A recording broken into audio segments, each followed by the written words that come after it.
Hello दोस्तों, हमारे YouTube channel में आप सब लोग का स्वागत है। तो कैसे हैं आप? आई होप आप ठीक होंगे। अगर आप चैनल पे नए हैं तो चैनल को ज़रूर सब्सक्राइब कीजिए। तो बागवान साथियों, आज हम बात करने वाले हैं बर्नआउट के बारे में, जो कि एक प्लांट का एक जेनेटिक डिसऑर्डर है। तो उसके ऊपर हम आज जो है आपको डिटेल में जानकारियाँ देने वाले हैं। तो प्लीज़ इस वीडियो को अंत तक देखें, इस वीडियो को इग्नोर ना करें, क्योंकि ये एक बहुत ही घातक डिसऑर्डर है, जिसकी वजह से जो है हमें बहुत ही ज़्यादा नुकसान झेलना पड़ता है। इस डिसऑर्डर में कुछ एडवांशियस रूट्स जो है प्लांट के एरियल पार्ट से निकलना शुरू हो जाती है। जैसे कि मक्के में, जैसे आप देखेंगे कि मक्के के जो ऊपर तने से कुछ जो है रूट्स निकलती है और वो नीचे ज़मीन में जाती है। तो उस तरह की रूट्स जो है प्लांट के एरियल पार्ट से निकलना शुरू हो जाती है।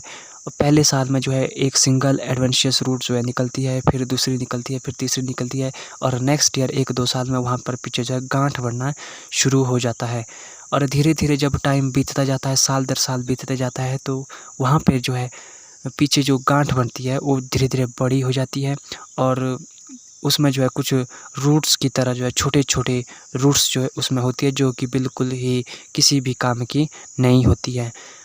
बागवान साथियों, हम आपको बताते चले कि एप्पल प्लांट में इस तरह की एडवेंशियस रूट की कोई भी ज़रूरत नहीं होती है, क्योंकि इन रूट्स का जो इस्तेमाल होता है, यूज़ होता है, वो पौधे को जो है मजबूती देने के लिए होता है। जैसे आप मक्के के प्लांट में देख सकते हैं, आप उन रूट्स का मुख्य काम जो है पौधे को मजबूती देना है, ताकि पौधे को खड़ा होने में हेल्प मिल सके। विभिन्न तरह के प्लांट्स में जो इस तरह की रूट्स पाई जाती है, बरगद के प्लांट में भी इस तरह की रूट्स पाई जाती है। परंतु अगर हम बात करें तो एप्पल की, तो एप्पल में इस तरह के प्लांट्स की हमें किसी भी तरह की ज़रूरत नहीं होती है। अगर इस तरह की कोई रूट्स आ रही होती है तो वो प्लांट के जेनेटिक डिसऑर्डर के कारण होती है, या फिर जो है एनवायरमेंटल कंडीशन भी इसके लिए ज़िम्मेदार होती है। परंतु कुछ रूट स्टॉक्स, जैसे कि जो ड्वार्फ जो M9 रूट स्टॉक है उसमें, और कुछ कल्टीवर जैसे गाल्लाज फैमिली में जितने कर भी कल्टीवर्स है, उसमें जो है ये एक जेनेटिक प्रॉब्लम है। ये प्रॉब्लम उसमें होती ही होती है। और कुछ एनवायरमेंटल कंडीशन भी इसके लिए ज़िम्मेदार रहती है। मुख्य रूप से high humidity and shady area, वहाँ पे जो है ये प्रॉब्लम आती ही है। अगर हमारा टेम्परेचर 68 फ़ारेनहाइट से 95 फ़ारेनहाइट के बीच में रहता है, तो इस टेम्परेचर में जो है ये प्रॉब्लम आती है, क्योंकि ये टेम्परेचर जो है इसके लिए काफ़ी सूटेबल रहता है।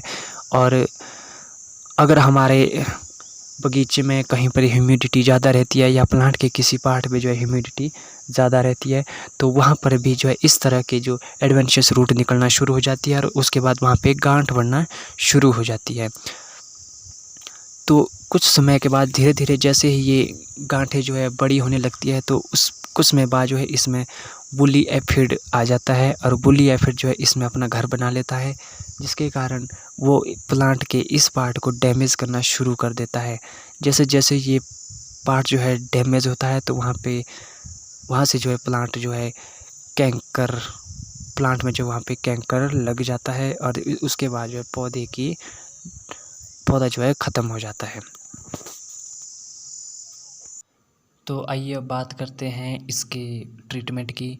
तो वैसे बागवान साथियों, कोई भी तरह का किसी भी तरह का केमिकल ट्रीटमेंट या कोई दवाई इसके लिए अवेलेबल नहीं है। इस चीज़ का ट्रीटमेंट सिर्फ और सिर्फ हमारी जो सावधानियां हैं, बस वही है।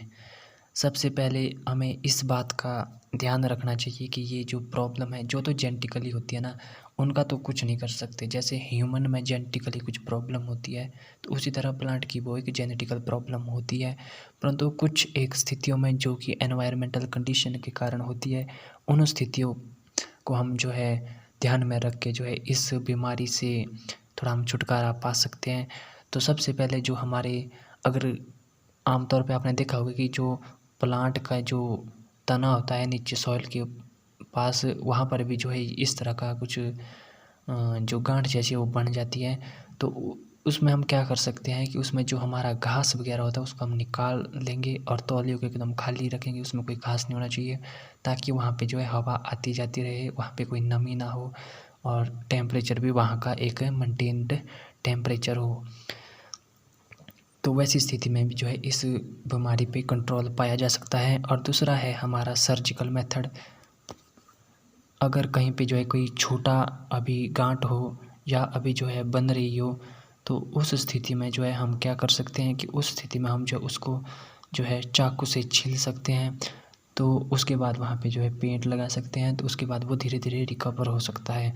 परंतु अगर वो रिकवर ना हो रहा हो और वैसा ही ज़ख्म जो है खुला पड़ा हो और वहाँ पे वूली या फिर लग रहा है, तो समझ लेना कि अभी भी वहाँ पे जो है उस बीमारी के लक्षण मौजूद हैं और वहाँ पे जो है वो बीमारी दोबारा से दस्तक दे सकती है। हमें उस गांठ को अच्छी तरह से छीलना है। छीलना तभी है अगर वो गांठें छोटी होंगी, क्योंकि छोटी गांठें जो है रिकवर हो सकती हैं। और जो हमारी बड़ी गांठें होती हैं, मान लो कि किसी टहनी में जो बड़ी गांठें हैं, तो उस स्थिति में हम क्या कर सकते हैं कि हम उस टहनी को ही रिमूव कर सकते हैं।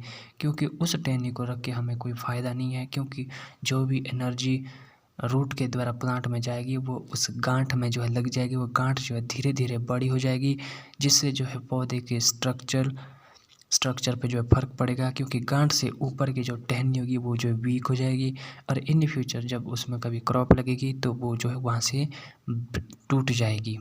तो बागवान साथियों, ऐसी स्थिति में जो है हम उस टहनी को, अगर हमारे पास कोई दूसरी टहनी है वहाँ पे ऑप्शन में है, तो हम उस गांठ वाली टहनी को रिमूव करके उस दूसरी टहनी को रख सकते हैं।